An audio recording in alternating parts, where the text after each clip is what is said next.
台北市大安区一间住商混合大楼凌晨4点多发生了火警，位在2楼的幼儿亲子教室厨房突然起火，总共有53名住户被疏散，警消同时也救出了受困的4人，其中1名是年仅2岁的女童。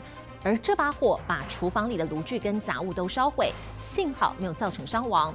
只是北市教育局曾在113年前往起火的亲子教室来稽查，就发现呢教室内有设置炉具，依法裁处并要求改善。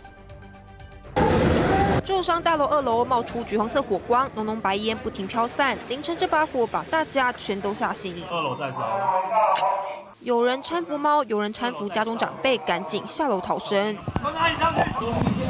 警消获报后迅速到场，布水先灌救，因为火场里还有4人受困。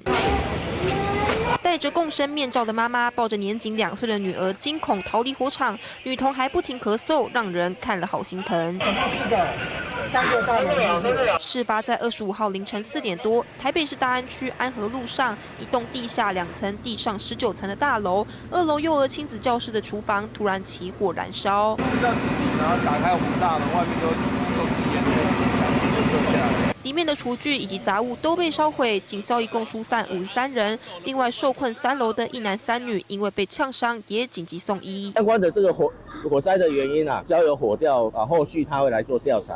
总共烧毁就是厨房那个部分。大概说20平方公尺。起火的幼儿亲子教室在网络上颇受好评，已营运至少3年，却传出北市教育局曾在113年10月前往稽查，就有发现教室内有设置炉具及其他非属补习班的设备，将依法裁处并限期改善。这回却发生火警，究竟是因为厨具因素，还是电线走火？有关小朋友与大楼住户安全，相关单位势必得好好厘清。记者李婷、陈冠明、陈维纯台北报道。